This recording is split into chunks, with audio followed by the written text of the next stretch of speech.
और मांग की है कि हमले फौरी तौर पर गाजा पे बंद किए जाएं। ये बहुत इंपॉर्टेंट खबर है। मैं शाहिद भाई, चूंकि बहुत कम आपसे बातचीत इस मसले पर हुई है, ये मेरा बहुत इंपॉर्टेंट लाइव होता है जो पिछले जी जी 18 महीने से हम रेगुलर कर रहे हैं, और इसमें दुनिया भर से लोग जुड़ते हैं, इसको देखते हैं। मैं चाहूंगा कि आप बताएं, आप कैसे देखते हैं इस पूरे मसले को, शाहिद भाई। देखिए, अगर कम अल्फाज में मैं ज्यादा बात कह सकूं, नेतन्याहू एक टेररिस्ट है। दुनिया का मेरे ख्याल से सबसे बड़ा टेररिस्ट है नेतन्याहू। और नेतन्याहू के साथ में जो लोग साथ दे रहे हैं, टेररिस्ट का साथ देने वाले भी टेररिस्ट ही होता है। जो लोग भी नेतन्याहू का साथ दे रहे हैं वो भी टेररिस्ट की कैटेगरी में आ जाते हैं सीधे सीधे। हजारों लोगों को मारना, लाखों लोगों को मारना, बेघर कर देना, माहौल ये कर देना कि कोई अपने घरों में रह नहीं सकता चैन से, सुकून से। टेररिज्म बेसिकली क्या होता है? आतंक फैलाना, टेरर, दहशत फैलाना। तो नेतन्याहू अपने एक सत्ता की आड़ में अगर किसी टेररिस्ट के पास में कोई स्टेट आ जाता है तो इसका मतलब ये नहीं है कि वो वैलिड हो गया, लीगल हो गया। इजराइल का जो स्टेटस है, इजराइल का स्टेटस, स्टेट का जो दर्जा उसे मिला, बहुत बाद में जाके मिला। वो पहले भी एक आतंकवादी के तौर पे देखा जाता था। और हमारे देश ने हमेशा फिलिस्तीन का साथ दिया था। महात्मा गांधी ने, तमाम उसके बाद में जितनी पॉलिटिकल पार्टीज आई, सरकारें आई, सब ने दिया था। एंड वाइस वर्सा, जो यासर अराफात साहब थे उन्होंने भी हिंदुस्तान का साथ दिया। इजराइल ने जब जब जुल्म किया, हम लोगों ने इजराइल के खिलाफ आवाज उठाई। आपको याद होगा कि हमने 1 महीने तक इजराइल एम्बेसी का रमजान के महीने में घेराव किया था, तकरीबन 4 साल पहले। और पूरे महीने में उसका घेराव करते रहे जब ये जुल्म सितम कर रहे थे। तब भी युद्ध विराम हुआ, आज भी युद्ध विराम की बात है। दरअसल मुमताज भाई, बात यह है कि युद्ध विराम से एक थोड़े वक्त के लिए शांति तो मिलती है, लेकिन शांति हकीकत में तभी स्थापित होगी जब आतंकवाद का पूरी तरह से खात्मा हो। और मैंने जैसे अपने ओपनिंग अल्फाज में कह दिया, मेरे मुताबिक आतंकवादी कौन है? नेतन्याहू है। तो जब तक इनके आतंकवाद का खात्मा नहीं होगा, शांति नहीं हो सकती।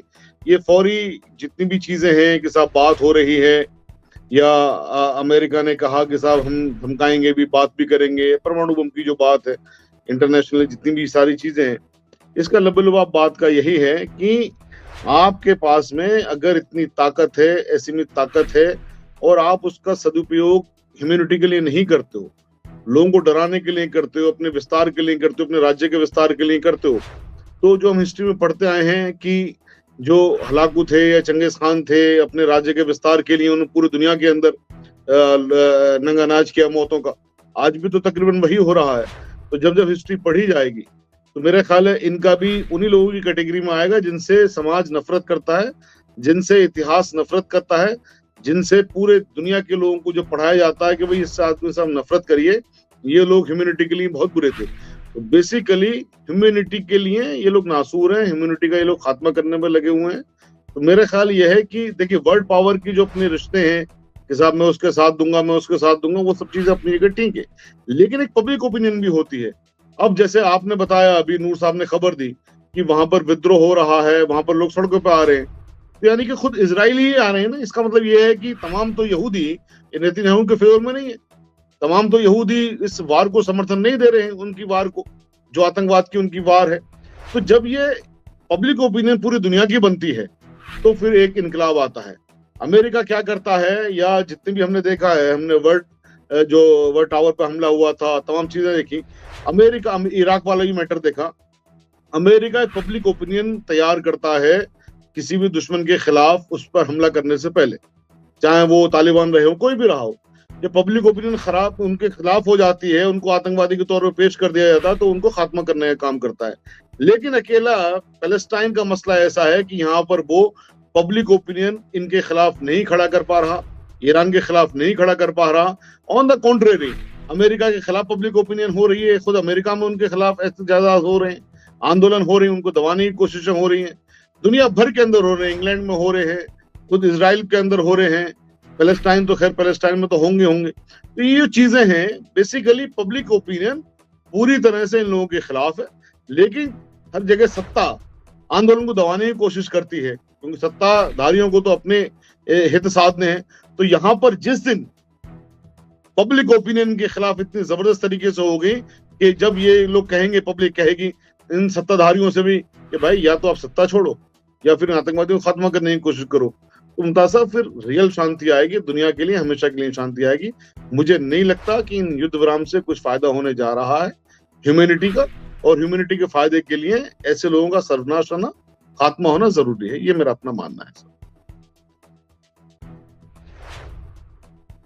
आपकी आवाज एक बहुत ही ओपनिंग रिमार्क दी है, और तकरीबन 6 मिनट में अपनी 7 मिनट में बात शाहिद साहब ने रखी है, और गालिबन वो अभी चले जाएंगे। मैं 2-3 मिनट बचा है, अगर 2-3 मिनट हो 3 मिनट होंगे तो नहीं, मैं सिर्फ इसलिए कि मैं आपको सुन रहा था और आपने बड़ी बेबाकी से, और हम लोग ये बात करते आए हैं। लेकिन शाहिद साहब, मैं आपसे जानना चाहता हूं कि जिस तरह के हालात हैं, और ऐसा लग रहा है कि जैसे अमेरिका और इजराइल मिल करके पूरे खित्ते में बदअमनी और ग्रेटर इजराइल वाली बात, फजील साहब अभी तफसील से बताएंगे, लेकिन मैं आपको क्या लग रहा है कि अगर इस तरफ इजराइल बढ़ रहा है तो बाकी मुल्क, जैसा कि अभी बड़ा पॉजिटिव रिएक्ट किया है फजील साहब ने, और ये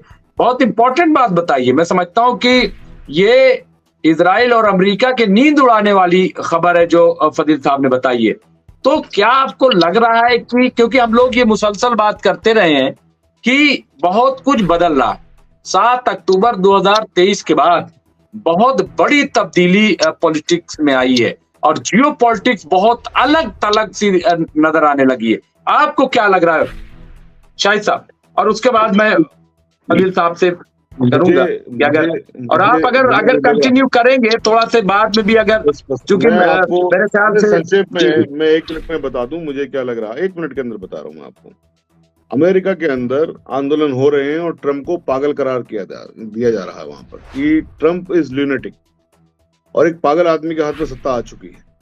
हमारे देश का अगर इतिहास देखें तो इतिहास ने अलाउद्दीन खिलजी को पागल का करार दिया कि वो सल्तनतें यहाँ से वहां चेंज करता था, सिर्फ राजधानियां चेंज करता था इसी बात पर।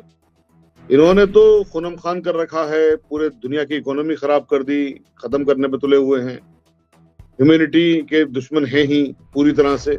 तो मुझे ऐसा लगता है कि इनकलाब आएगा बहुत जल्द इंशाल्लाह। पूरी दुनिया की पब्लिक ओपिनियन इनके खिलाफ ऐसी हो जाएगी कि वो अपने अपने देशों की सत्ताओं को भी प्रभावित करेंगे, और सत्ताएं फिर सब के सब इनके खिलाफ हो जाएंगी। बहुत जल्दी वो वक्त आएगा इंशाल्लाह, मुझे ऐसा लगता है। शुक्रिया मुमताज भाई, मैं इंशाल्लाह कल आपसे जुड़ूंगा इसमें मौजूद है। कुछ चीजें मैंने भी करनी है, कुछ चीजें मैंने भी बतानी है इंपॉर्टेंट इसके बारे में। मैं इंशाल्लाह कल आपसे इसमें मिलता हूँ। अस्सलाम वालेकुम। ठीक है फजील भाई, शुक्रिया। अस्सलाम वालेकुम।